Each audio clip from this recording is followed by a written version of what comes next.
क्या करूं, मैं इतनी सुंदर हूं। तो श्रीवास्तव मौसी का जब बेटा हुआ था, उन्होंने तभी ठान लिया था कि अपने बेटे के लिए सबसे सुंदर लड़की का हाथ मांग कर लाएंगी। श्रीवास्तव मौसी को भी बचपन से हीरोइन बन के रहने का बड़ा शौक था, तो बहू भी उनको हीरोइन जैसी ही चाहिए थी। एक दिन उन्होंने मिस गाजियाबाद डिम्पल से उसकी शादी करवा दी। यहाँ बस एक ही दिक्कत थी, डिम्पल को फेस मास्क बनाना तो आता था, पर आटा गूंथना नहीं आता था। बातें तो पक्की पक्की करती थी, पर रोटियां कच्ची पक्की बनाती थी। कमला बहन, मानना पड़ेगा, आप शहर की सबसे सुंदर लड़की को ब्याह कर ले आई है अपने बेटे के लिए। अब इसमें हमने तो कुछ नहीं किया भाई साहब, सब ऊपर वाले की कृपा है। जी जी, तो क्या क्या कर लेती है आपकी बहू? सब कुछ। जाओ बेटा डिम्पल, शर्मा जी के लिए थोड़ा नाश्ता पानी बना लाओ। डिम्पल नजदीक जाकर श्रीवास्तव मौसी के कान में फुसफुसाती है। मम्मी जी, नाश्ता बनाना तो नहीं आता, सिर्फ पानी ले आओ। अरे बेटा, तुझे देखने कितने लोग आए हैं, इन सबको पानी पिलाने का ही इरादा है क्या? सुंदर हूँ इसलिए देखने आए हैं। क्या करूँ, मैं इतनी सुंदर हूँ तो आप ही बताओ ना, क्या करूँ मैं? अरे बेटा, कुछ मत कर, खाना बनाना सीख ले बस। श्रीवास्तव मौसी के लिस्ट में सुंदरता सबसे ऊपर आती थी और उन्हें उसी का फल मिला। उनके बेटे अशोक ने एक दिन माँ से शिकायत की। माँ, कैसी बहू ढूंढ कर लाई हो? मैं शाम को थक हार कर घर लौटता हूँ तो मुझे कहती है, आज पेडिक्योर करना है, करवा दोगे? अरे जबकि दिन भर काम करके पाँव मेरे थके थे। अरे बेटा, ठीक है ना, धीरे धीरे सीख जाएगी। अरे क्या सीख जाएगी माँ, उससे कुछ भी नहीं आता। हफ्ते भर का शेड्यूल बना लिया है उसने, पेडिक्योर, हेड मसाज, मुल्तानी मिट्टी का ये वो, अरे पता नहीं क्या क्या। अरे मुझे तो नाम भी नहीं आते।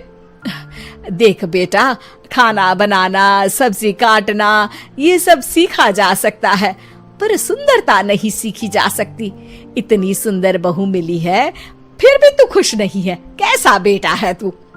श्रीवास्तव मौसी का मानना था कि समय रहते बहू सब सीख जाएगी, पर मिस गाजियाबाद से शादी कराने के बाद घर में तो काम वाली दीदी भी है, पर हमारे घर में जितनी सुंदर बहू है ना, उतनी किसी के घर में नहीं।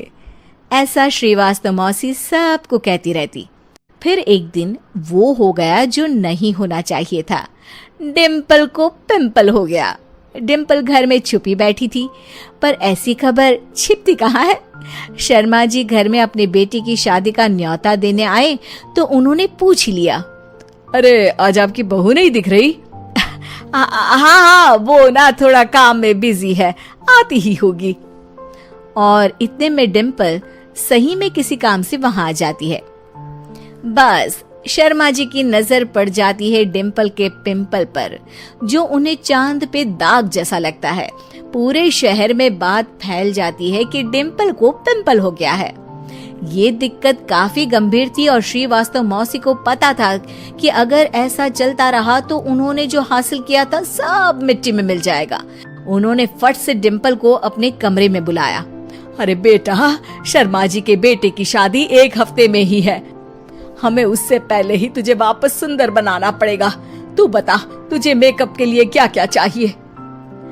डिम्पल की दी गई लिस्ट का सामान श्रीवास्तव मौसी शाम को ही ले आती है और उसके बाद शुरू होता है डिम्पल का मेकओवर। एक हफ्ते में सारे क्रीम्स पाउडर टेस्ट हो चुके हैं और डिम्पल और श्रीवास्तव मौसी रेडी हो जाते हैं शर्मा जी के बेटे की शादी के लिए। शादी के दिन डिम्पल बहुत सुंदर लग रही थी। श्रीवास्तव मौसी को उम्मीद थी कि बस अब तो हर जगह वो और डिम्पल ही छाए रहेंगे, चाहे शादी किसी की भी हो। पर जब वो शादी में पहुंचते हैं तो उन्हें बाहर शर्मा जी लोगों का स्वागत करते मिलते हैं। अरे कमला जी, सही समय पर आई हैं, आप ही का इंतजार था। हमने भी हमारे बेटे के लिए मिस अहमदाबाद ढूंढी है। डिम्पल और श्रीवास्तव मौसी दोनों के मुंह खुले के खुले रह जाते हैं शर्मा जी की बहू को देखकर। वो तो डिम्पल से भी ज्यादा सुंदर थी। क्यों, हमने भी अच्छी बहू ढूंढी है ना? हाँ हाँ शर्मा जी, बाकी आजकल के जमाने में सुंदरता से क्या होता है भाई। देखो बूढ़े तो सब होते हैं, मैं तो मानती हूँ कि बस रोटियां गोल बना दे, इससे ज्यादा क्या चाहिए। सुंदरता का क्या है, ढल जाती है, पर गुण वो हमेशा रहते हैं। अरे बाबा, इतना बड़ा ज्ञान आपको कोई गुरु भी नहीं देता जितना बड़ा ज्ञान आपको एक छोटे से पिंपल से मिल गया। कल शादी में मिस अहमदाबाद के बाद सब मिस गाजियाबाद यानी तुमको ही देख रहे थे। क्या करूं, मैं इतनी सुंदर हूं तो आप ही बताओ क्या करूं? क्या करूं मैं तो कहती हूँ कि घर का कोई काम कर या फिर बाहर अपने लिए कोई काम ढूंढ ले। है? क्या कहा माँ जी? हाँ जी, सुंदरता का क्या है? कल तूने मिस अहमदाबाद से मात खाई, आगे कोई मिस हैदराबाद आ जाएगी या मिस फैजादाबाद आ जाएगी, इसलिए काम पर ध्यान दो। हाँ। और कुछ महीनों बाद, अरे बहू, काम करने के बाद तू सुंदर नहीं, अति सुंदर हो गई है।